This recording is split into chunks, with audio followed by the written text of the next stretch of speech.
The views and opinions expressed on this show belong solely to the hosts and their guests and do not reflect the views of any on-site institutions unless explicitly stated. What's up, everybody? My name is Steve Vanderwall. And I'm Justin Klosser. And we're your hosts of Cannabis Cum Laude, a podcast devoted entirely to cannabis. We're going to talk cultivation, business, medicine, politics, culture, advocacy, and everything in between. The cannabis industry is complicated. It's robust. It has a lot of moving parts. And it's our job to help you understand it just a little bit better. So tune in every week for a brand new episode. And if you have a question that you'd like answered on the show, send it on over to questions@cannabiscumlaude.com. Thanks. Enjoy the show. What's going on, everybody? Welcome back to Cannabis Cum Laude. Steve and Justin here as usual. Before we get into introducing our wonderful guest for the day, I do want to do a quick couple shout outs and thank yous for a couple contests that I actually won this week on social media. So I don't really want to plug what it is, but I kind of have to tell you who they're from. So it's from Facebook. Even though maybe I'm not the best of friends with Mark, we're still going to go ahead and be okay. So there's a group on there that's Rochester local. Actually two groups, and I was lucky enough to win two different contests this week. It was one of them was for doing a 1 gram dab. Unfortunately, doing that, I still only got second place, but luckily second place was a prize, so that was cool. And so that was in the Traveling Trees, courtesy of Mr. Jacob Crick. I want to say thank you.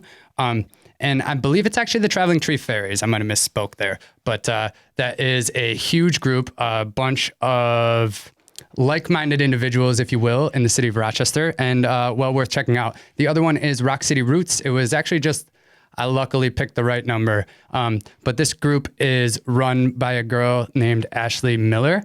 She's awesome. She put together this really cool fairy bag for me. It had some wax melts that are like incense, a little bit of flour in there, a lighter, a couple snacks, anything that you need to go on about a good smoke sesh. But yeah, so I just wanted to shout them out and tell everybody to go check them out. I do want to say that I am in the cum laude spirit and in the spirit of keeping things moving forward. We're going to be doing a couple giveaways, probably one on each of those pages. So if you want to go check out Facebook, get into the group, Traveling Trees and Rock City Roots, we'll be doing a couple giveaways there of pieces. So, hell yeah. You should buy a lotto ticket. I've never won any competition, especially lucky number guessing competition. So I'll pay you to buy a lottery ticket. What number did you choose, Justin? 27. Hey, 27. Going with the prime numbers. I like it. Yeah. I'm very excited about this episode today because the endocannabinoid system and cannabis as a medicine is one of my personal favorite topics. It's been kind of a bit of an obsession of mine since I started. I started my business, when I started learning about cannabis and CBD and THC and the endocannabinoid system. And I'm really excited to have a real life expert on the show today. And his name is Codi Peterson. And he is a pediatric pharmacist with extensive hospital experience. In addition to his current role as an emergency medicine pharmacist, Codi is also enrolled at the University of Maryland School of Pharmacy, where he is obtaining a master's degree in medical cannabis science and therapeutics. His desire to learn is only surpassed by his passion for teaching, and he does so at every possible occasion. Currently residing in SoCal, where when Codi is not rambling on about the endocannabinoid system, he is spending quality time with his wife and English bulldogs at the beach. Codi aims to preserve the sanctity of cannabis as medicine because cannabis is medicine. Codi, thanks so much for coming on. How are you today? I'm doing wonderful. You'll notice that I'm in my scrubs. I'm going to work after this, but I'm really excited to be here with you two gentlemen. I like what you're doing, and I like your vision, so happy to be here. Absolutely. Thank you so much for coming on, Codi. It's there's all this talk about different endocannabinoids and being able to have somebody on who really actually know, or not necessarily just endocannabinoids. I kind of misspoke there, cannabinoids in general. Having somebody on that actually knows about these things and is going to be able to help us discern the difference between those is and like how they interact with the body and stuff like that. It's really exciting to me. And I'm sure a lot of our listeners have a lot of questions that are unanswered. Yeah, it's really cool because we definitely are a cultivation leaning podcast, but when you cultivate well, you create better medicine and, kind of learning the ins and outs of growing. And, we talk a lot about microbes and feeding schedules and lighting. When you put all of these pieces of the puzzle together, what you get is a more of a full spectrum, higher quality medicine. And it really is, kind of brings this whole cannabis ecosystem together. But what I'm really interested to kind of know right off the bat is, how has cannabis influenced your practice as a pediatric pharmacist? Because obviously kids and cannabis is kind of a controversial topic. We're lobbied against the PTA for years because cannabis is the devil, right? So how has cannabis, really influenced your career as a pediatric pharmacist? Well, I mean, cannabis found its way into my life when I realized it was medicine back in college. And I had a family friend or relative who had been diagnosed with cancer. At the time, cannabis to me, or pot or marijuana, as we were calling it then, was just simply something for recreation. But this individual was very ill and nearing the end of their lives, and we made a brownie, or a cake rather, for her, and really it solidified cannabis as medicine because of the profound benefits that this person derived at the end of their lives. So from that point on, there was a seed planted, so to speak. That was the germination point. And from there, it sort of just grew. But to be honest, in my practice, it's kind of a mixed bag, right? I'm in the emergency department. I see patients come in who've taken too many edibles. I've seen patients come in who deal with cannabinoid hyperemesis syndrome. So these are side effects of cannabis. But then I also see patients who have complex seizure disorders known as Dravet syndrome or Lennox-Gastaut. And these complex seizure disorders that occur in children basically have no good therapeutic option commercially available in Western medicine. And it turns out that Epidiolex, which is a CBD isolate product derived from plants, FDA approved for these seizure disorders, is very much beneficial to a lot of these children. Doesn't work for everyone. But so I see cannabis in my practice, or cannabinoids in my practice, pretty much every day. So certainly influential. But my aim is to elevate the knowledge of the endocannabinoid system. And I actually think that the endocannabinoid system, because it is so diverse and complex and touches all the body systems, that we are only at the precipice of what we know and how we can apply what we know. I do want to get into a little bit more detail about what the endocannabinoid system actually is. But before we do that, I don't want to forget this question. Can you explain to me a little bit more about what cannabis hyperemesis is, please? Yeah, without getting too Did I say deep that into wrong? the I'm sorry. weeds. No, I think, okay. No, it's cannabinoid or cannabis hyperemesis syndrome. You can say it either way. Okay. This is a somewhat rare and pretty new diagnosis, only really figured out or sort of coined in the last 20 years. And this is patients presenting to the emergency department with symptoms that look like another disorder known as cyclic vomiting syndrome. So this is a dysregulation of the vomiting pathway in the brain that leads to bouts or spells that can last hours, days, or even weeks of very intense vomiting. Now, cyclic vomiting is not the same as cannabinoid hyperemesis syndrome, because in CHS, it's cannabinoid hyperemesis syndrome, obviously. In CHS, we have a antagonizing agent, which tends to be high THC consumption, particularly through inhalables, concentrates, etc. Now, this is a controversial topic, especially as someone who's entered the cannabis space coming from Western medicine. Prohibition has made us look at cannabis and put it on a pedestal, essentially, and say that this is the perfect plant. It couldn't cause any harm. It couldn't do no wrong. When in reality, it is extraordinarily safe. It does very few harms. But consuming anything all day long, every day, can lead to side effects. And, we don't really know what CHS or what causes it yet. We just know that it's seen in individuals who are chronically consuming cannabinoids. So again, we could do a whole episode on this, gentlemen. In fact, I have done a whole podcast on this. If we want to plug that later, we certainly can.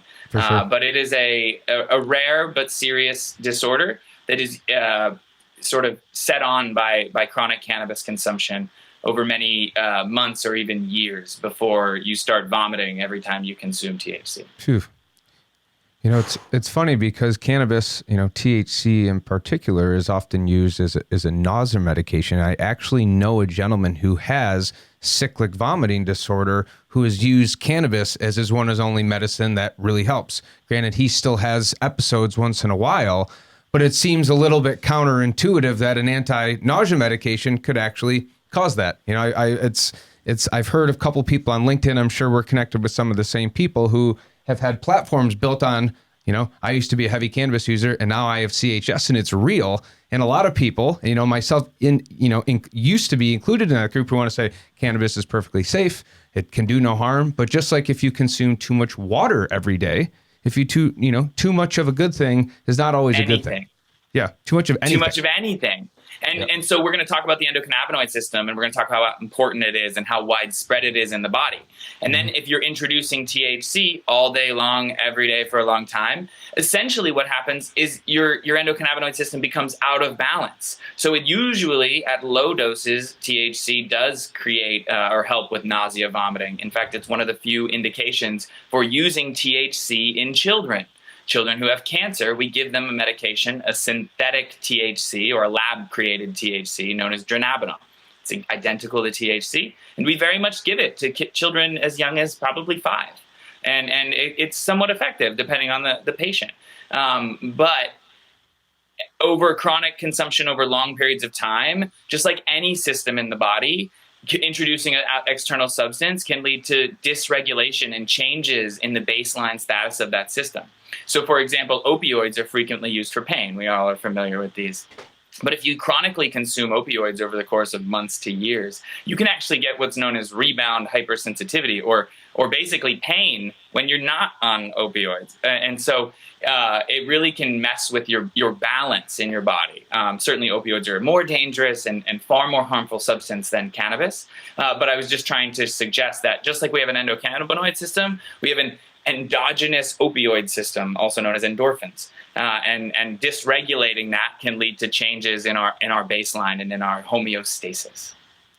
That's an interesting point because I've always argued that there's no endo-opioid system. And so I feel like that's a foot in mouth like situation. Well, go ahead, sorry. I was going to say, you hear a lot when describing the endocannabinoid system, the word homeostasis. And to the average Joe, what's that actually mean? You know, I've always kind of struggled with the best way to describe this very complex system to somebody who really doesn't have if any knowledge of all of cannabis. So, you know, kind of in your words, how would you describe the endocannabinoid system in the role it plays in the human body? 3 words: master regulatory system. So the endocannabinoid system is intertwined with so many other systems, including that endogenous opioid system, including your serotonergic system, your dopamine system, and so many other neurotransmitter systems. The endocannabinoid system is essentially in every cell type within the body, and it plays a regulatory role or a modulatory role, keeping things within balance. So keeping you from getting too excited when you win the soccer game, right? If you partied for 24 hours after every rec league soccer win, you would not be in a good place. The endocannabinoid system reminds you that this isn't as big of a win. It kind of regulates and tries to keep us in balance. Now, you asked about homeostasis. How would I explain it? Not too hot, not too cold, not too hungry, not too full. It's just really about keeping everything sort of within check, and that means everything from when we sleep, when we eat, again, our temperature, our pain and inflammation, our immune system from going haywire. You know, cannabis might be helpful for autoimmune disorders because our immune system is out of balance. So then we introduce cannabis, which acts on the endocannabinoid system, this regulatory pathway. So, the ECS, the endocannabinoid system, is everywhere. It's in your lungs, it's in your eyes, it's in your heart, it's in your muscles, it's in your spleen, it's in your pancreas, it's in your liver.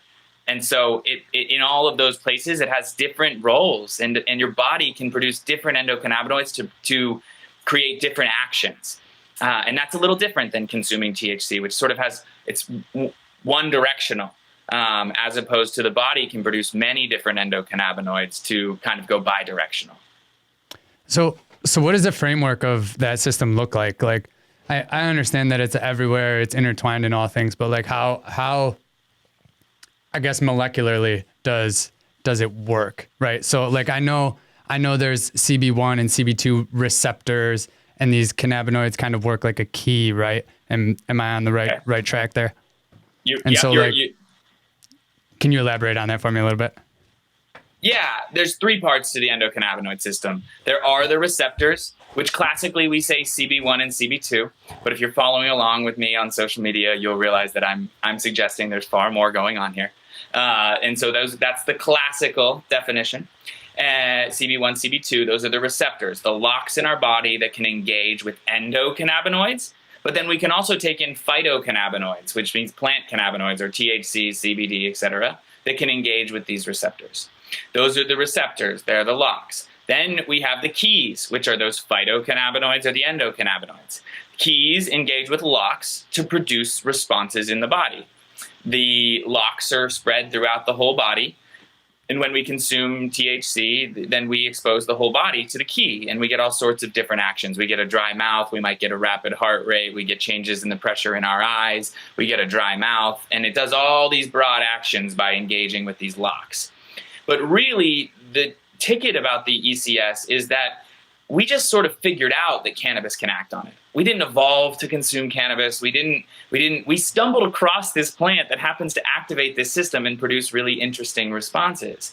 And so when we discovered the plant, we all of a sudden had to think, oh, wait, what's going on inside the body? So we started to look under a microscope, and eventually we found an endocannabinoid, so a cannabinoid produced within us.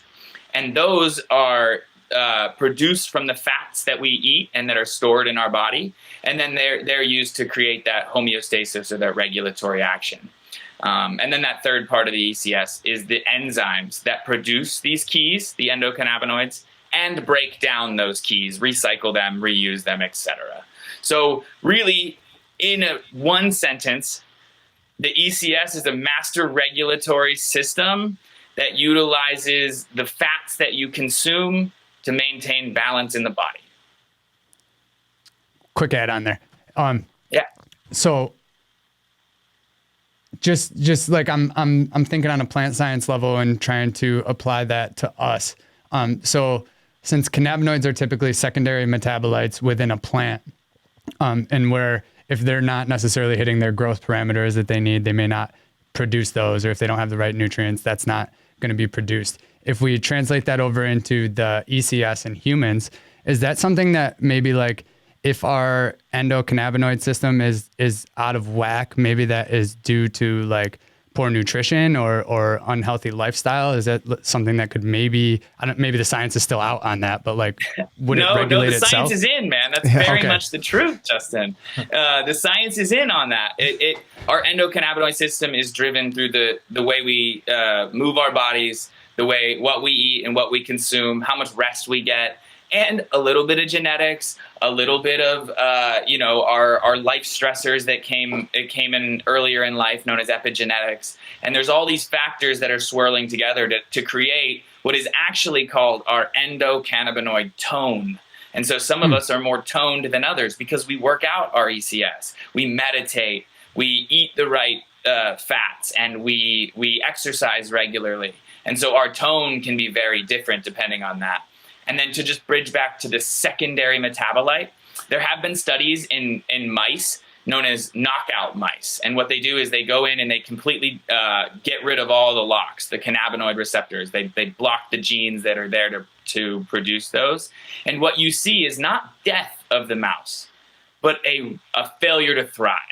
The mouse does not do well without the endocannabinoid system, but it is not absolutely critical to maintaining life in the mouse.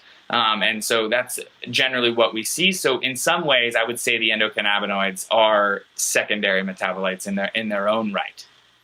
Definitely. That makes 100% sense. Yeah, it almost seems to me like the endocannabinoid, like human beings, coming hardwired with an endocannabinoid system, are biologically wired to consume cannabinoids.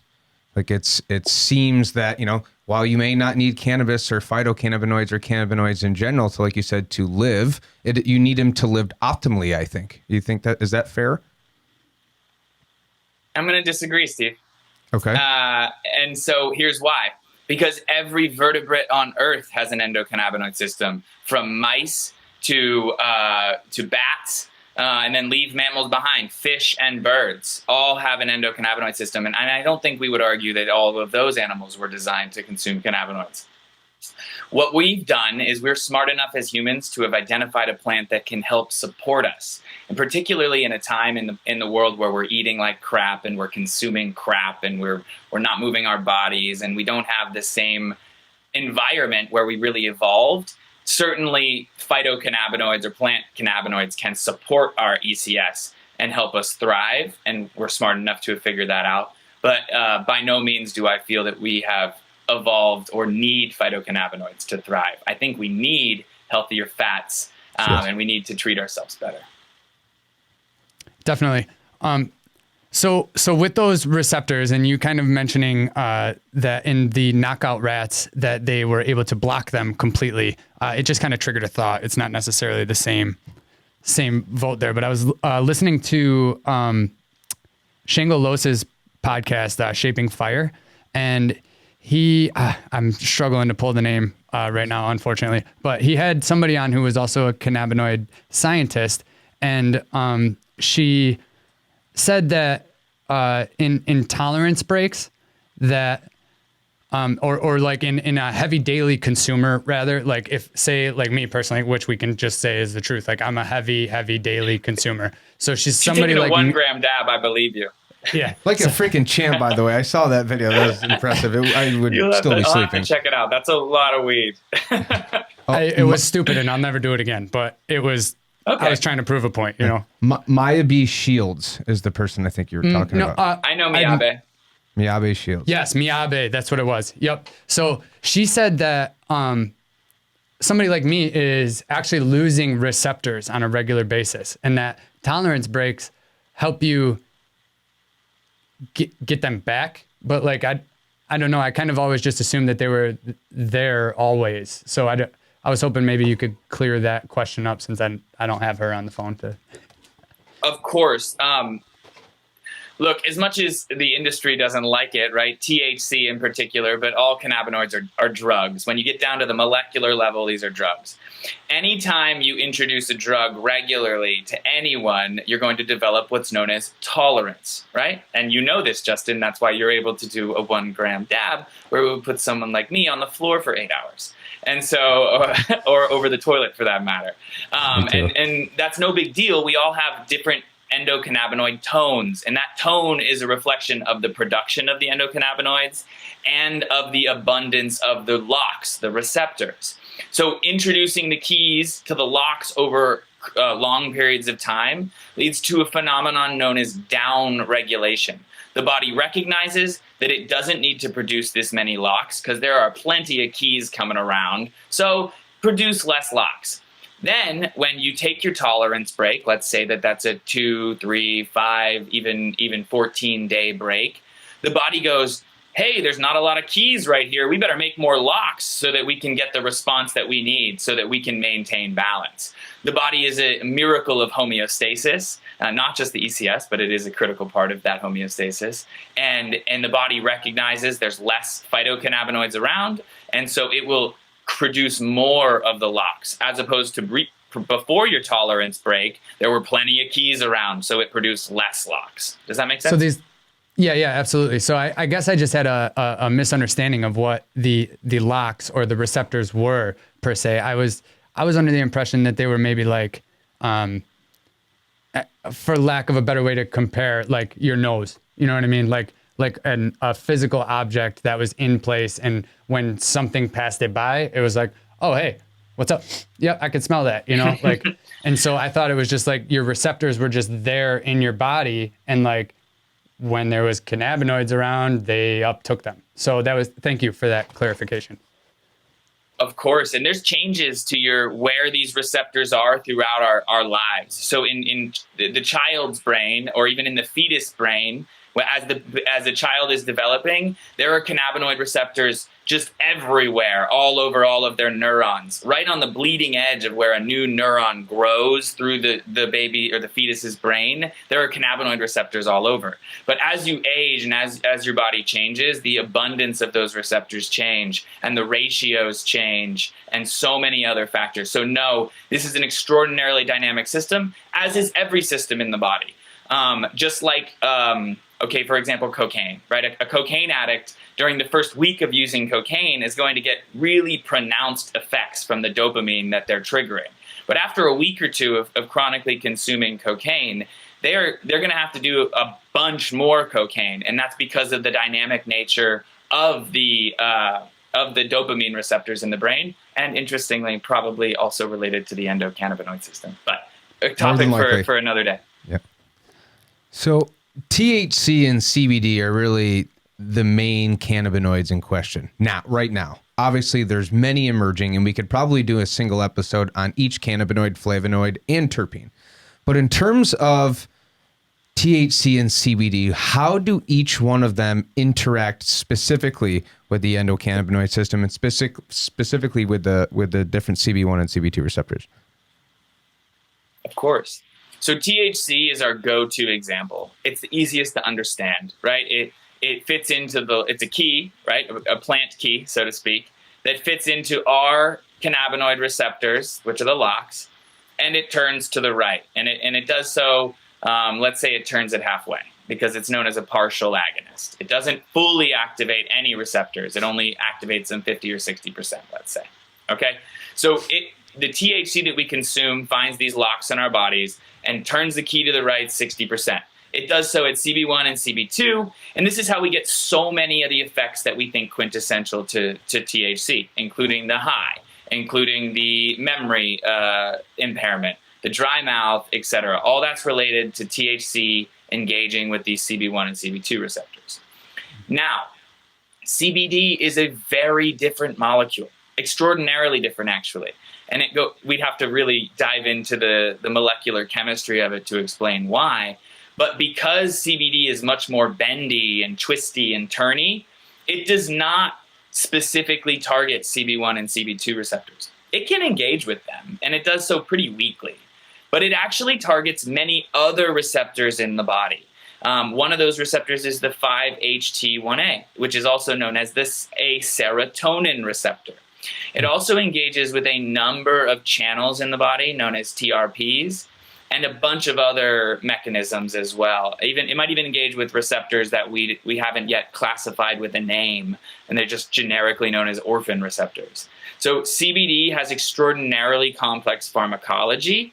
In fact, there are over 65 potential ways in which CBD might engage in the body, and we're just starting to untangle that web of craziness. And if you look at THC, it is a much simpler drug because it is not bendy and twisty. It's got a very rigid shape. It has a very selective engagement with just the locks known as CB1, CB2, and a couple others that we'll just leave off for today for simplicity. Yeah, that's fascinating. I honestly was always under the understanding that I knew that it didn't really interact with CB1, especially in the way that THC did, because it is psychoactive or non-psychoactive. CBD is non-psychoactive. But I was always under the impression that it had more of a pronounced relationship with CB2, just in terms of anti-inflammatory and all these immune system responses, which obviously more and more of that stuff is coming out in research. But yeah, it's so interesting. You're right. We have just barely started to scratch the surface of this whole thing. It's like now the new Delta 8 craze and Delta 10 and CBG and all these other cannabinoids and what soon will be many other isomers of these, just like D8 and D10.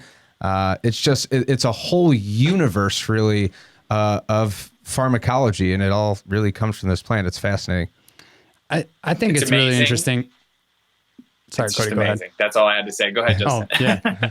I think it's really interesting how different they are, CBD and THC, and how different they react when they come from the same parent molecule or other cannabinoid, CBG, right? But I think exactly maybe that's a topic for getting into part two. Yeah, part two is going to be really interesting because, and you and I talked a little bit about this. To tease a little bit, what happens to THC from when it's time it's in the flower to the time that you smoke it to the time it becomes an edible and you consume it has fundamental changes, which is why you feel completely different effects. We are going to get into that in part 2. It's really exciting because a lot of people have always asked me that. Why do I feel this way when I take edibles? Or why, if I eat this flower, do I not get high? Or why does smoking make me feel this way? Because there's a different chemical enter in your body, really. And we're going to get into that in part 2. Goes by the liver, right? The real ticket here is first pass metabolism, or when the drug goes through the human liver has to modify it, trying to get rid of it, because it looks at THC and it doesn't go, oh, look at this wonderful chemical my body has introduced to itself. It goes, hey, there's a toxin here. We got to get rid of this thing. I know it sounds crazy, but that is very much the way the body looks at all drugs. It's an interesting thought you just left me with, and I think our listeners as well. Yeah. But also, cannabinoids and THC and CBD are not the only players on this team, right? Cannabis is comprised of 2 other very important chemical compounds known as terpenes and flavonoids that also have profound effects and work together in this very entourage effect-like capacity. So chemically speaking, how do terpenes differ from cannabinoids? And can you kind of break down the different types of terpenes for us? Sure, absolutely. So let's just start with the fact that every cannabinoid has what's known as a terpene moiety, and that's super fancy pharmacology talk. For a part of every cannabinoid is made from a terpene branch in the plant. So the enzymes in the plant combine this one molecule with the terpene, and together they make cannabinoids. So cannabinoids used to be called terpephenolic molecules. So terpenes and phenols, which phenols are kind of like flavonoids, but we'll have to, again, leave that for 202. So that's just straight up, the plant can't make cannabinoids if it doesn't make terpenes or terpene-like molecules. Okay, so that's super important. All plants are making terpenes. And terpenes, if you extract them from a plant, can be isolated, put into a little bottle, and we call those essential oils. And so I think that's right there the best way that the consumer and what they need to appreciate is all plants are making terpenes. And if we isolate those terpenes, we get essential oils. So let's build on what a terpene or a terpenoid is. All right, you remember how I'm calling cannabinoids or opioids? Oid means a class of molecules. Okay, so when I talk about terpenes, what we're really talking about is terpenoids. So terpene-like molecules. They're not all technically terpenes, because in order to be a terpene, it's got to be comprised of this thing that I'm about to tell you about. Okay, so all terpenes and terpenoids are created from something known as isoprene. Isoprene is a 5-carbon molecule that is found and is the building block of a number of plant molecules, almost all of them. Almost all the secondary plant metabolites are produced from isoprene units, okay? So 5 carbons. Now, isoprene doesn't exist alone. It has to be combined with another isoprene unit. So the most simple terpenes that we have in the cannabis plant, and really all plants, are called monoterpenes.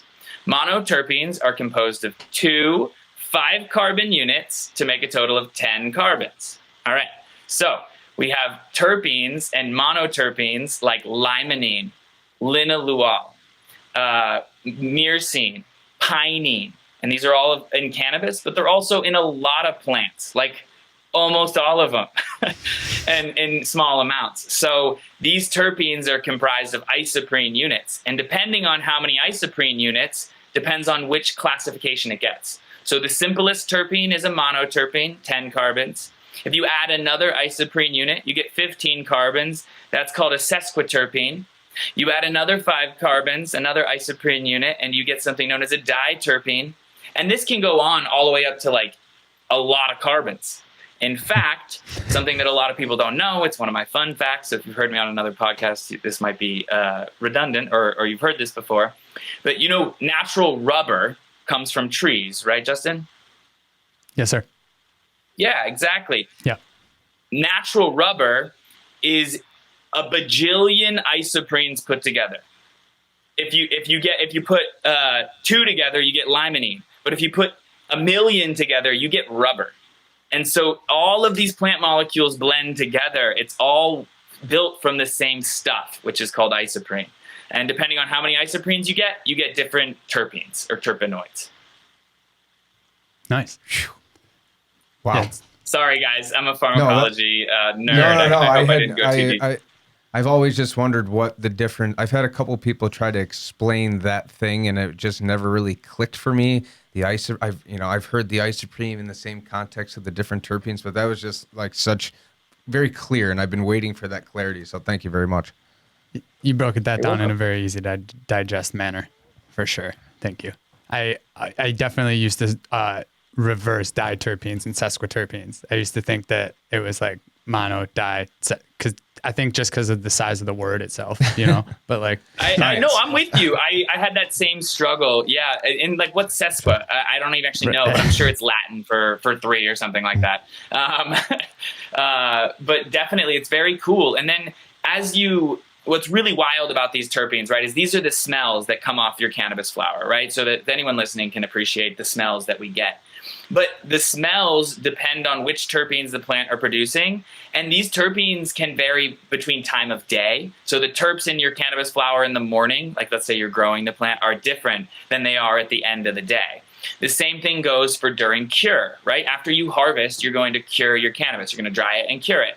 When you're curing it and it gets better, that's because it's losing terpenes, actually, and it's getting into a better smell just because the monoterpenes, the lighter, more aromatic, more volatile, which means likes to dissipate into the air, those volatile terpenes are leaving.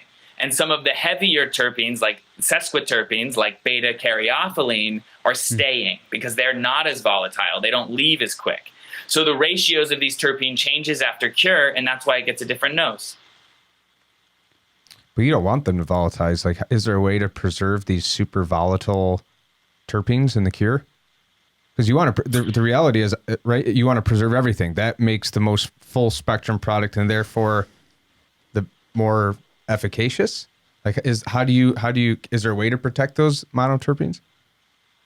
That's all that live resin and live rosin that you hear about now. That's as soon as the plant is snipped from the earth, it's frozen immediately, and then you use those frozen flowers to produce it, and you're going to get a lot more of those terpenes because you didn't give it 6 weeks to air out and sort of balance.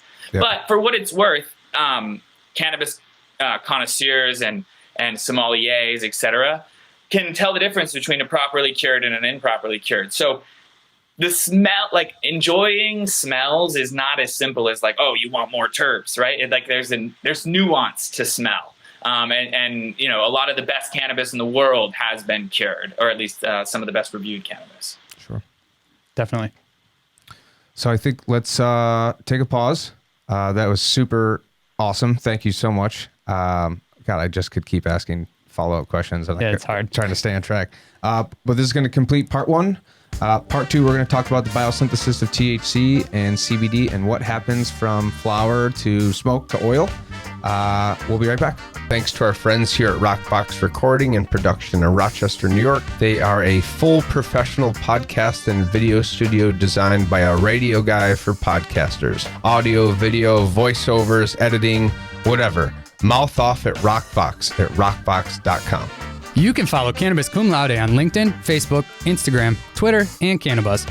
Type Cannabis Cum Laude into your search bar and you should be able to find us, but the links will also be posted in the episode notes as well. If you want to help support the show, head on over to Patreon, and that will ensure that we're able to keep the best quality sound and video coming to you on a regular basis. And if you liked what you heard today, please don't forget to rate and review the show.